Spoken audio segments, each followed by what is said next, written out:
우리 세종에서 지금 하브루타 지도사 과정 두 번째 지금 해보고 있는데, 첫 번째는 책을 우리 질문 있는 식탁 유대인 자녀교육의 비밀, 그 얘기를 하면서 이제 우리 지금의 교육적인 어떤 여러 가지 문제점에 대한 대안으로 왜 우리가 유대인 교육을 생각하고 또 그런 거 가운데 어떻게 실천해 볼 수 있을까, 그런 좀 얘기를 했고, 거기서 말한 가장 좀 핵심적인 내용 중에 하나가 뭐냐면은 가족 식탁이 먼저 회복이 돼야 된다는 사실 그 전제거든요. 지금도 우리가 초점은 하브루타와 이 토론에 사실 초점이 있지만, 그 이전부터도 제가 하는 그 실습이라든지 그런 걸 내용을 보셔서 아시겠지만, 먼저 사람이 몸, 마음, 머리에 이 세 가지가 같이 얽혀서 그 다음에 조화를 이뤄서 이제 온전한 사람이라고 한다 그러면 먼저 머리 이전에 마음이어야 되거든요. 그래서 지금 계속 나오는 질문도 그런 거잖아요. 아이가 조금 대답을 잘 안 한다든지 적극적으로 참여하지 않으려고 그런다든지 뭐 여러 가지 이런 그 아이들의 변수가 있을 때 이거를 그다음 책을 싫어한다든지 뭐 어떻게 우리 같이 하브루타를 할 수 있을까라고 하는 이런 전제에서 이런 이제 질문들에 대한 어떤 그 근본적으로 생각해 봐야 될 답이 뭐냐면, 우리는 왜 책을 읽고 왜 베드타임 스토리를 해주고 왜 아이들과 토론을 하느냐, 이 부분에 대한 좀 더 깊이 있는 고민을 계속 해야 되거든요. 뭔가 아이들의 상황이나 그런 거에 따라서 변수가 생긴다 그러면.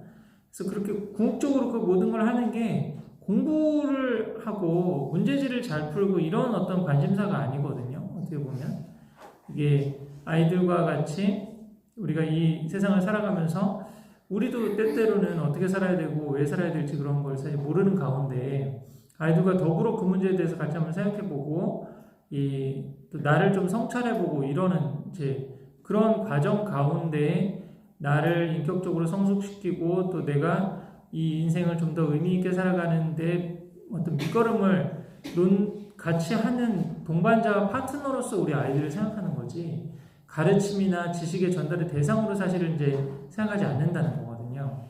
그런 그 부분을 좀 생각을 이렇게 많이 해야 되는데, 실질적으로 우리가 이제 근데 그게 되기 위해서는 가르치기 전에 먼저 정서적인 그 유대가 있어야 돼요.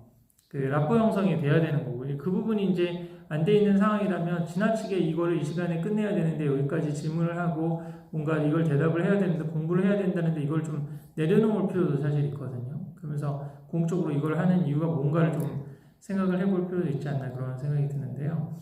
그게 이제 그 질문 있는 식탁, 거기서도 이제 제가 말하기를 자선함을 먼저 하고 가정 식탁을 먼저 하고 그 다음에 하브루타가 맨 마지막에 사실 있는 부분이지, 처음부터 그거를 하는 게 주된 관심사는 아니라는 게 제 그 핵심적인 내용이고, 제가 말하는 하브루타가 다른 많은 선생님들이 하는 하브루타하고 좀 차이가 있거나 그런 뭐 다른 방향성이라고 하면 이 부분이거든요. 정서적이고 인성적이고 지혜적인 부분이 먼저 된 다음에 인지가 들어가야 되는 거지, 바로 우리가 인지에 대한 관심으로 가게 되면 되는 애 있고 안 되는 애 있고, 또 그 순간순간이 매일 막 좀 실망일 가능성이 상당히 많아요. 이게 이렇게 이때 뭔가를 얻고 아이가 좀 이렇게 됐으면 하는 생각이 드는데 그게 안 따라온다고 생각하고 그러면 사실은 좀 마음의 조급증도 생기고 그러거든요. 실제로 한번 실천해봤던 지난 이제 피드백을 받았는데, 아이 둘을 데리고 하는데 첫째 아이는 너무 잘하고 좋아하고 막 그러더래요. 둘째 아이는 뭐 물어보고 그래도 몰라, 싫어, 엄마가 해, 뭐 이런 이제 분위기인 거예요. 그리고 뭔가 얘기를 하고 그래도 그냥 잘 듣지도 않고 그림만 그리고 막 이런 데는 거예요. 그래서 이게 참 첫째는 잘 돼서 기분이 좋은데 둘째는 왜 그런가, 둘째도 좀 잘 돼서 따라왔으면 좋겠다, 이런 어떤 생각이 많이 든다고 그러시더라고요. 근데 거기서도 사실 그 부분을 아이가 대답을 잘하고 질문을 잘 만들어 오고 뭔가 답을 잘하고 이런 어떤 인지적인 과정에만 관심을 갖고 있다고 그러면 똑똑하고 그런 부분에 재능이 있는 아이들만 이걸 할 수 있는 거겠죠. 근데 우리도 가만히 생각해 보면 우리가 공부를 잘한다고 사회에서 행복하게 사는 건 아니잖아요. 그리고 또 사회생활을 하는 데 있어서 그럼 과연 그렇게 뭐 책을 읽고 요약 정리하고 발표를 하고 문제지를 푸는 능력이 그렇게 중요한가? 우리 어머니들 결혼해서 대부분 아기 낳고 살아보시지만 전문직이나 비전문직이나 뭐 저기 하나 그 사람이 사는 인생이라든지 부딪히는 문제라든지 또 부부간에 해결할 문제라든지 이런 건 비슷비슷한 그 문제들 아닌가요? 이게 그게 학력이 높고 낮음에 따라서 이게 뭐 더 해결책이 잘 나오고 이런 부분이 아닌 그런 차원이면 여기서 이제 하나 힌트를 얻을 수 있다고 생각하거든요. 지혜의 영역은 이게 모든 사람에게 다 보편적인 거기 때문에 누가 더 앞서가고 뒤서가고 이런 게 있을 수가 없다고 보는 거예요. 그러니까 그런 그 교육의 초점을 지식과 어떤 인지적인 부분에 초점을 두지 않고 지혜의 영역으로 보면 아이가 가지고 있는 그런 어떤 태도나 방법 그런 것도 인정해 줄 수도 있고 그 안에서 그럼 너는 그 네가 표현할 수 있는 방법대로 하나하나 한번 해보라고 좀 기다려주고 할 수도 있는데 이게 꼭 읽고 쓰고 뭐 발표하고 이런 어떤 인지적인 능력으로만 제한을 해두면 못 따라오는 애들은 이건 안 되나 보다 이렇게 지금 생각을 할 수가 있는 거니까 그렇지 않다고 생각하는 거죠. 모든 아이들에게 다 적용할 수 있는 그런 부분이라고 생각하고요. 두 번째는 이제 그러면 이거를 어떻게 역사브루타적으로 한번 역사라고 하는 주제를 선택한 이유도 지난번에 설명을 드렸죠. 원래는 이게 인문학 텍스트고 신앙적인 텍스트여야 되는데 우리 지금 우리 한국 사회에서 보편적으로 적용할 수 있는 인문학 텍스트로 한번 역사를 선택하자라고 하는 과정에서 한번 그렇게 하고 실천을 해본 그 5년간의 기록 그리고 또 우리 서평도 좋은 서평 많이 올려주셨는데 어떻게 하는지 대부분 이제 아브루타에서 이렇게 하는 거다라고 하지만 그 신뢰들이 없고 그 신뢰들 그 아이들하고 진짜 어떻게 하는지 궁극적으로는 아이들과 이제 해야 되는데 그런 아이들과 했던 구체적인 것들이 사실 없잖아요. 그리고 오늘 아침에는 아이들하고 시연하는 걸 하고 영상을 하나 찍었어요. 우리 한 학생이 자기는 유튜브에 나가고 싶다고 적극적으로 그래가지고 원래는 찍고는 싶었는데 그동안 못 찍었던 게 그 초상권 때문에 저는 나가도 괜찮은데 이제 아이 초상권이 있어서 허락을 안 받는데 아이가 너무 이게 적극적으로 해가지고 한번 근데 오늘 굉장히 재밌게 잘 됐어요. 그래서 한번 그 영상을 보시고 이제 이렇게도 하는구나. 그리고 지금까지 제가 5년 동안 시행착오를 뭐 이렇게도 해보고 아빠가 발표하는 식으로도 해보고 여러 가지 이제 해봤는데 가장 좋다라고 느끼는 게 앞에서 제가 어떻게 하는지 시연을 보여주고 저렇게 하는 거구나. 그 시연을 보면 아이들한테도 유익이 있거든요. 어떤 아이들은 나 이건 너무 어렵고 안 되는 줄 알았는데 잘하는 애들을 보면 저렇게 하는구나 라는 생각도 들고 또 앞에 나가서 잘 못한다거나 아니면 우리가 기대에 못 미치게 그렇게 하는 부분을 보면 아이들이 또 자신감이 생겨요. 저 정도 이상은 내가 할 수 있는데 라고 하는 그런 생각이 들고 그러면 그래서 오히려 그 시연이 다 위아래로 플러스 마이너스 효과가 다 있다고 플러스 효과가 있다고 생각하더라고요. 하는 걸 좀 경험을 했습니다. 그래서 이제 두 번째는 구체적으로 어떻게 역사브루타를 실천했는가 그 책이고 이제 다 책을 읽어보시고 질문을 이제 좋은 질문들을 많이 주셨는데 그 좀 공통적인 질문 또 자주 물어보는 질문 중심으로 답변을 좀 드리고 아까 물으셨던 질문을 제가 답변을 개괄적으로 한번 드리고 또 이제 부족한 부분은 다시 한번 더 전체 토의하는 형식으로 한번 해보도록 하겠습니다. 이런 질문이 하나 있었습니다. 유대인 가족 식탁 선생님이 시연해 주신 거 보니까 형식도 있고 굉장히 어떤 의미에서 형식이 엄격한데 우리 아이들은 요즘에 그 형식에 익숙하지 않다고 그리고 부담스러워하고 꼭 이렇게 해야 돼 뭐 이렇게 하는 게 있는데 이런 좀 어떤 형식을 엄격하지 않게 현대에 맞게 어떻게 변화시켜서 할 수 있겠는가 하는 질문하고 또 하나는 온전한 가족 식탁의 형태를 봤는데 지금 주변에는 아까도 이제 질문하신 거죠. 다문화 가정, 한부모 가정이라든지 조성 가정 이런 다양한 형태의 가정들이 있는데 이렇게 또 하나의 고민은 이거거든요. 아빠가 없는 경우는 어떻게 할 거냐. 아빠가 뭐 늦게 오신다든지 아니면 주말에 너무 피곤해서 잠만 자신다든지 아니면 뭐 출장을 가셨다든지 뭐 이렇게 해서 이게 가만히 지금 관찰해 보셔서 아시겠지만 유대인 교육의 그 인지적인 부분은 아빠가 하고 있잖아요. 지금 다. 이게 아빠가 인지적인 부분을 담당하고 엄마는 몸과 마음을 챙겨준다는 게 유대인의 기본적인 거거든요. 그러니까 아이 키우는 아빠가 책임지고 이 키우는 엄마가 책임진다고 보는 거예요. 근데 지금 이게 현실적으로 쉽지가 않아요. 이게 현실적으로 아빠의 부재가 너무 큰 거거든요. 지금 아빠가 너무 바쁘거나 아니면 우선순위가 여기에 주어지지 않아. 그러니까 엄마가 결국은 양쪽 역할을 같이 해야 되는데 지금 입시적으로도 제가 대치동에서 관찰해 보면 어느 정도 입시적으로 성과를 내고 그런 엄마들을 보면은요, 이게 아빠 역할 반, 엄마 역할 반을 반반 나눠서 하시는 분들이 그런 입시적 성과가 있더라고요. 그 엄마 역할에만 너무 이렇게 하면 이렇게 정서적으로 그 엄마 정서적으로만 너무 많이 쏠려 있으면은 굉장히 그 커피숍 토크에 많이 휘달려요. 옆에 엄마들이 뭐 하고 뭐 이성적 판단이 잘 안 돼. 우르르 갔다가 우르르 하고 이거 시켰다 저거 시켰다가 막 시행착오로 굉장히 많이 겪고 또 아이의 실패에 대해서 본인이 그 공감을 해가지고 애가 시험을 못 보고 오면 본인도 막 굉장히 우울한 거야. 그다음에 애가 뭐 작은 성공을 하면 본인이 막 일심동체가 돼가지고 그 감정을 벗어나지 못하시고 이러면은 이성적 판단이 아니니까 쉽지가 않더라고요. 근데 너무 또 이성적으로 감정이 배제되는 그런 어머니들 이제 스파르타식 뭐 타이거맘 이런 거죠. 스케줄 다 짜가지고 이대로 다 해. 너는 뭐 이렇게. 근데 그게 이제 아이 성향하고 맞아가지고 성과가 내는 경우들은 제가 입시 현장에서 보면 그렇게 많지가 않아요, 사실은. 근데 그런 성과들이 과장돼요. 본인들 블로그 하는 엄마들도 많고 굉장히 사업적 마인드도 있고 그런 엄마들 중에 몇몇 나중에 학원도 하시고 막 그러거든요. 그런 본인의 성공담을 바탕으로 해서. 그러니까 이러다 보니까 너무 이성적으로 가 있는 그 부분이 이제 과장되고 또 책으로 나오고 강연을 하고 그러니까 이렇게 막 엄마 매니저를 해야 되는 그런 상황이라고 생각하는데 실제 현장에서는 사실은 그렇지가 않거든요. 그게 엄마가 이런 걸 제시한다라고 해도 그걸 최종 선택권이나 아이가 그 공부 주도권을 아이들에게 주는 경우들이 상당히 많아요. 그리고 그 정서적인 부분에서도 사실은 어느 정도 뭔가 실패하고 그래도 그러면 뭔가 그걸 좀 엄마 나 이러한 일이 있었는데 이렇게 어떻게 생각해 뭐 하고 아이들이 좀 의논할 수 있는 그런 좀 여유를 주는 이제 그런 부분들이 굉장히 많은데 가만히 이제 보시면 사실 유대인 교육의 인지적인 부분은 아빠가 굉장히 많이 담당하는데 이 아빠의 부재를 지금 어떻게 할 거냐 맞벌이인 상황에서도 그렇고 이런 부분에 대한 질문들이 많이 올라오는데요. 첫 번째 이 형식에 대한 거는 우선 한번 해보시길 권해요.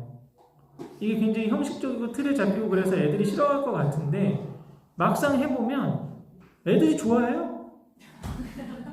이거 진짜 해보시면 알아요. 애들이 만약에 안심식탁 같은 거 하고 그러잖아요. 몇 번 하고 그러면 애들이 엄마 내가 촛불은 내가 갖고 올까? 엄마 내가 이거 자선하면 내가 할 거야. 이거 내가 하는 거야. 뭐 이러거든요.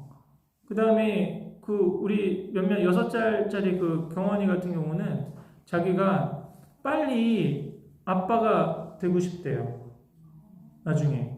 왜 그래? 그랬더니 빵 나눠주는 거 자기가 하고 싶대요.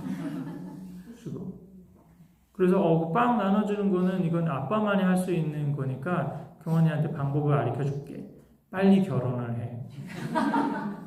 그래서 사실 우리 지금 이 유대인 좀 농담 삼아 지금 얘기하는 고민숙 작가님도 마찬가지고 그런 얘기를 요즘 많이 하는데 지금 결혼이 이렇게 느려지는 거, 30대 이후로 가는 거, 전 인류 역사상 최초의 일이고 이렇게 지금 되다 보니까 이게 억눌렸던 성적인 에너지 10대 후반부터 30대까지 그게 엄청난 왜곡의 형태로 나타난다는 거예요. 그래서 남자아이들은 포르노에 빠지고 여자아이들은 드라마에 빠지고 이런 약간의 양쪽 방향의 변태가 나타난다는 거예요, 사실은. 근데 이게 현대산업사에서는 너무나 당연하게 우리 옛날만 해도 저희 어머니 세대만 해도 대학을 나오고 그래도 대학 졸업하고 뭐 20 바로 결혼하고 그런 게 이제 그럴 수 있다. 30 전에는 결혼해도 이렇게 했잖아요. 근데 요즘은 40 전에 결혼해도 저기 하고 네가 무슨 좀 능력이 돼. 집 한 채라도 마련할 그렇게 하면 30 이후로 그냥 바로 넘어가 버리니까 그 10여 년, 15년이 넘는 시간에 몸의 밸런스라든지 몸이 이게 완전히 무너진다는 거예요. 이게 왜곡이 나타난다는 거예요, 사실은. 그래서 이런 부분도 사실 민감한 얘기라 좀 이렇게 함부로 말하기는 사실 쉽지가 않은데 그것도 한번 잘 생각해 볼 필요가 있어요. 그 전에도 한번 말씀을 드렸잖아요. 유대인 가정에서는 될 수 있으면 20대 때 일찍 결혼을 시켜서 엄마들 같은 경우는 애들을 뭐 3, 4, 5 이상 낳고 이게 20, 30대는 이게 육아에 올인하는 거예요. 육아하고 그런 거에 하다가 이제 40대 전후로 되면 아이들이 12살, 6살 막내가 다 이제 성인식을 한다. 그러면 그때부터 엄마가 대학원을 가고 다시 직장을 저기를 한 다음에 경력을 거기서부터 시작하는 거예요. 경력 단절이라는 말이 있을 수도 없죠. 아예 그냥 20대 때는 임신, 출산, 육아 이 부분에 그냥 올인해서 그렇게 한 다음에 40대 이후로 자기만의 커리어를 찾아가는 이런 방식의 진로를 사실 딸들에게 권하고 그렇게 실천이 되고 그런 거거든요. 그리고 그 전제는 이제 엄마들이 행복하게 사는 모습을 보여준다고 그랬잖아요. 안심식탁을 이제 자주 하다 보면 나도 엄마처럼 살 거야. 근데 우리 현대 사람 사회나 우리 특히 한국 사회에서는 나는 엄마처럼 살지 않을 거야. 이게 상당히 크기 때문에 엄마 자존감이라든지 엄마가 되는 기쁨이라든지 이런 게 너무 이렇게 간과되거나 무시되고 이런 경우들이 상당히 많죠. 근데 하여간 이 부분은 한번 해보시면 다를 거예요.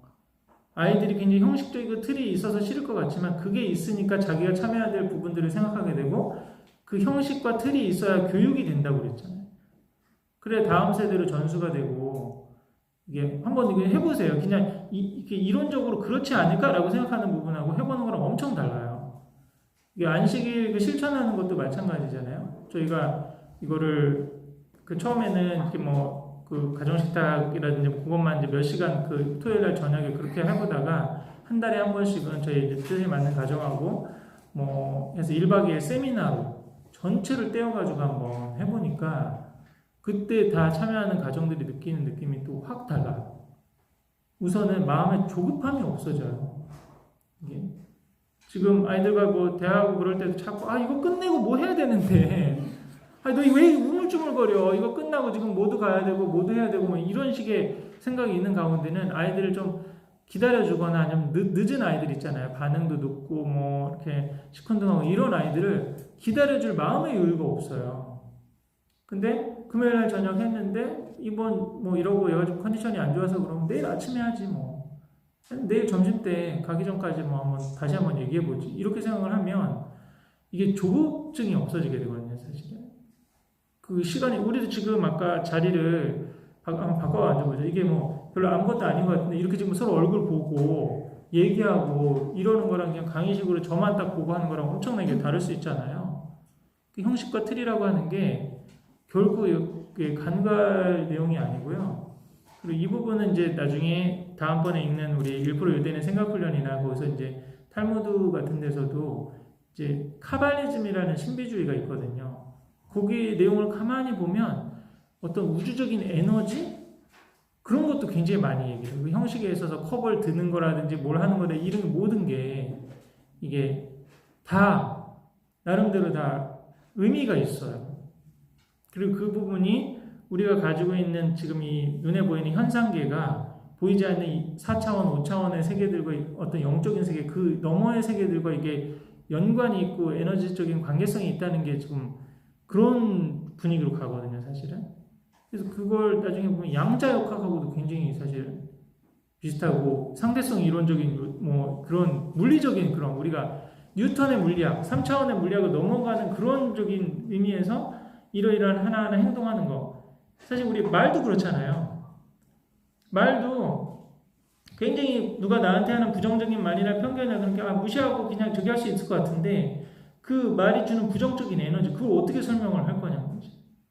이 부정적인 피드백 하나, 댓글 하나, 그래서 우리도 자꾸 이거 좀 이따가도 우리 단톡방에 긍정적인 피드백 많이 남기라고 그러는 이유 중에 하나가 이걸 안 된다라고 생각하고 안 되는 이유를 찾으면 진짜 수도 없거든요. 근데 무조건 된다라고 생각하고 되는 사람들하고 방법을 찾고 그러면 수많은 길들이 보이거든요. 이것도 말이 주는 에너지잖아요. 근데 이거를 어떻게 과학적으로 그전에는 이제 설명을 못하고 그랬는데 요즘에 이제 설명할 수 있는 방법들이 그런 어떤 긍정적인 말을 들었을 때 뇌파가 어떻게 변한다든지 이런 걸 이제 입증할 수 있는 방법들이 많이 생기고 그러잖아요. 근데 이런 부분들이 사실 우리가 아주 간단하게 생각하는 형식 같은 거 그런 것들에 있어서도 다 결정이 돼 있다라고 하는 거죠.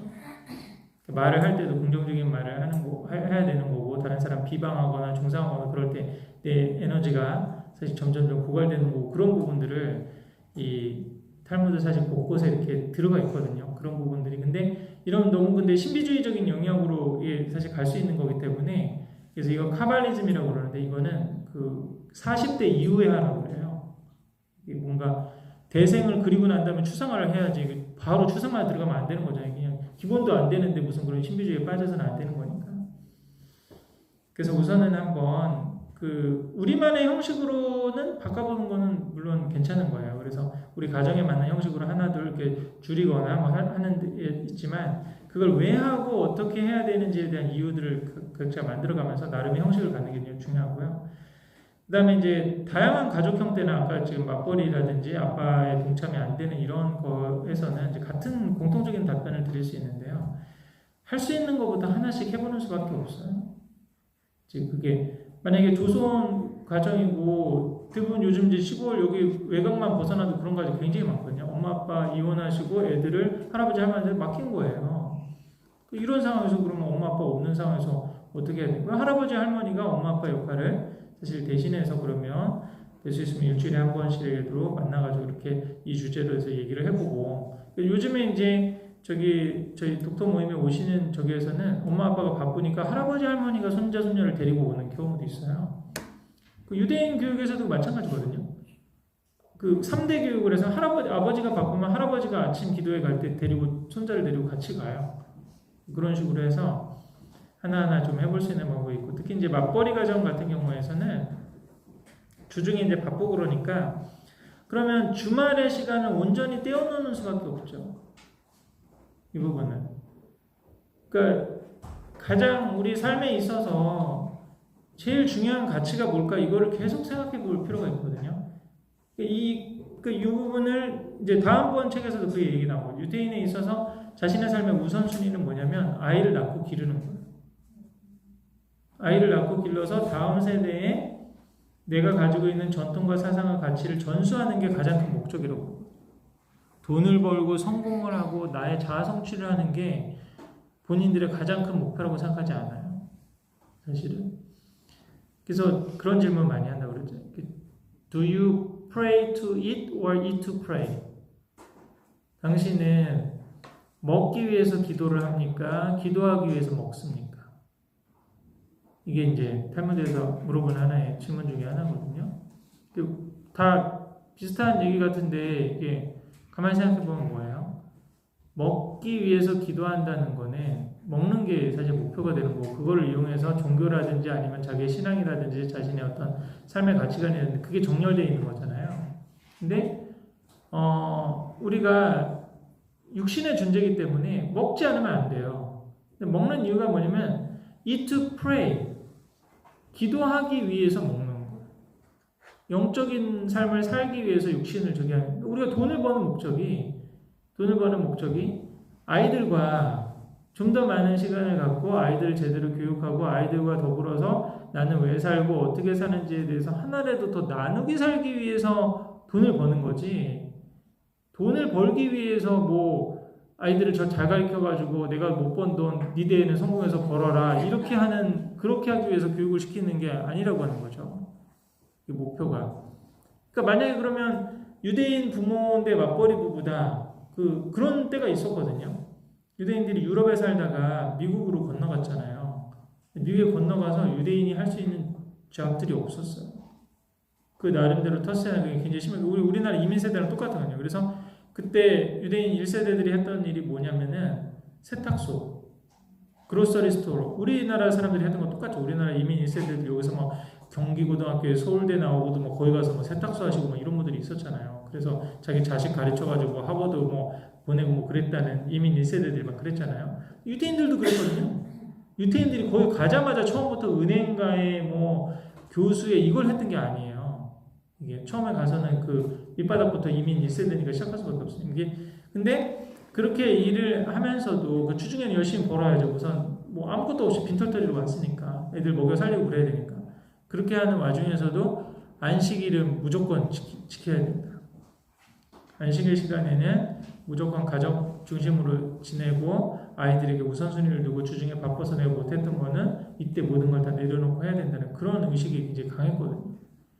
유대인 맞벌이 부부라고 하면은 그리고 그것까지 지켜질 수 않는 직장은 돈을 적게 버는 한이 있더라도 포기하고 다른 걸 구하는 거죠. 그러니까 이런 삶의 우선순위가 사실 있는 거거든요.